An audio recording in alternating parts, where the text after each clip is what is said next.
Hello everyone, and this video is going to be a light bowgun build that specifically focuses on normal and or dragon shot types for the light bowgun.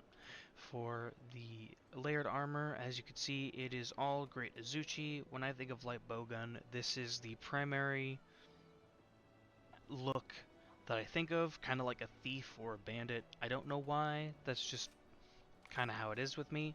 For the weapon itself, we are going for the Jaeger Prime 3. You can get this in Sunbreak relatively easily. It has good versatility in having a lot of different shot types that it can use.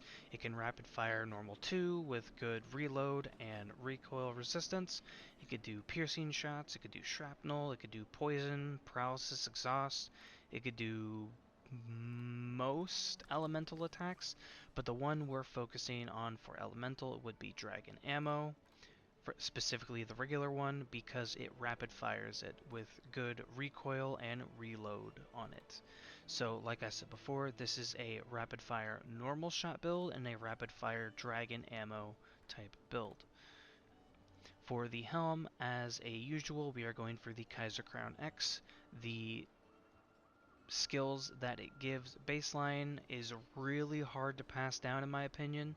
It gives 3 points into critical eye and 1 into crit boost.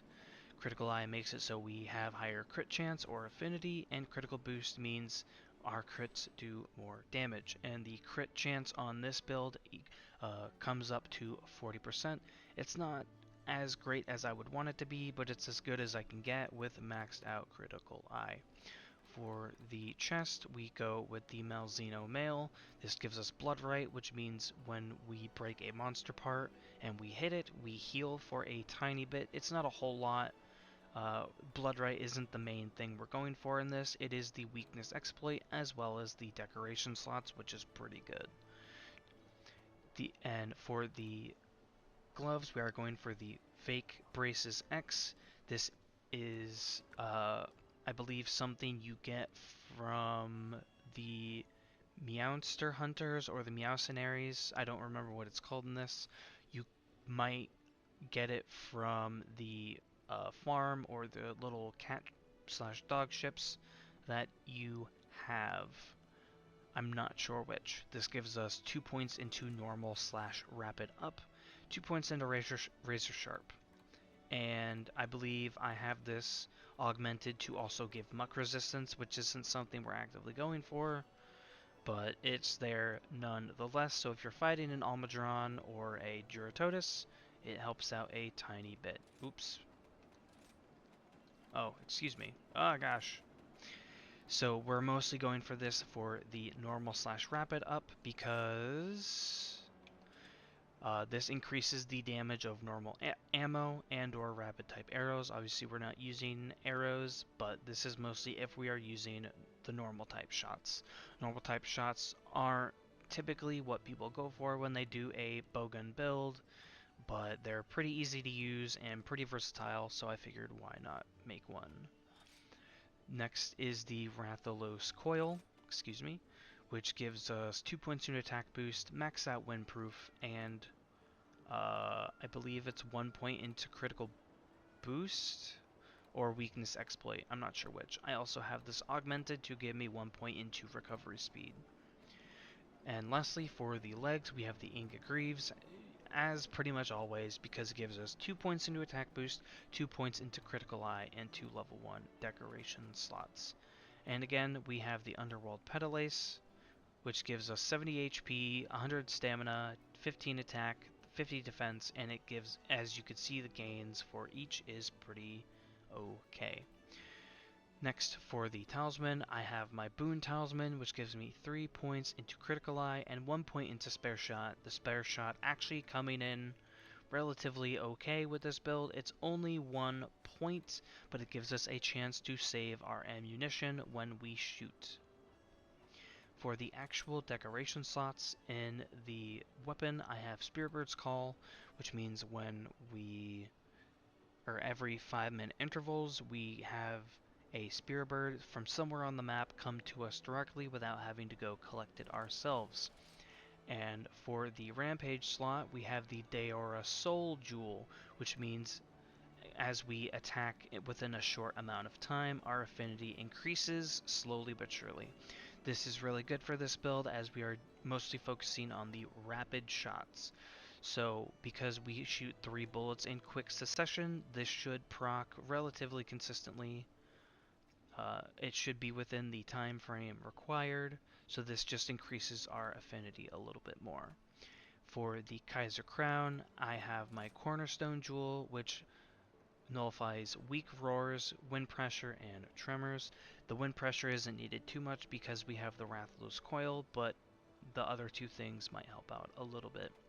And because the Jaeger Prime 3 has atrocious recoil, it has high, we go for Max Absorber. Level 2 points into it does not max it out, but we max it out later down the line. This just makes it so when we fire our bowgun, we don't have as much recoil from the shots themselves. In the male, we have a Jumping Jewel for all the gunner weapons from heavy bowgun to bow. I really like evade distance jewels just because it helps you position a little bit more. More specifically, it gets you away from the monster if it is running you down. Next, we have the last thing of Absorber. This just brings down our recoil, so it is not as severe. The Jaeger Prime's reload isn't terrible, but we could always make it better, so I put in a point of quick load. For the gloves, we have a point into crit boost. As you can see, crit boost actually gets maxed out. I didn't know what else to put in here, so I just figured why not make our crits hit for 40% more damage instead of 30% more damage. Normally, critical boost is a one point skill, but I decided to mix it up a little bit and just max it out. And for the next decoration slot, we have another point into quick load. For the Rathalos Coil, I put in a Tenderizer Jewel. This just means when we hit a monster weak spot, we have a higher base crit chance. I believe it is plus 15% at level 1. And for the Ingot Greaves, I have 2 points in defense. If you have Cornerstone Jewels, I highly recommend those over this personally, but defense jewels just make it so when we get hit by a physical attack, we take a little bit less damage, and since this is a gunner build, your physical resistance is really, really bad. And for the Boon Talisman, I have another defense jewel. This is hard defense, so it increases defense boost by +3, bringing it to a total of +5. And I believe it's either at level 4 or level 5 that we gain elemental resistance as well from this. Yes, we gain +3 elemental resistance as well as a flat +20 defense boost, which is pretty good for a bow gun build. I hope that this build serves you well. I hope you have a wonderful day, evening, or night, and I will see you all in the next one. Goodbye.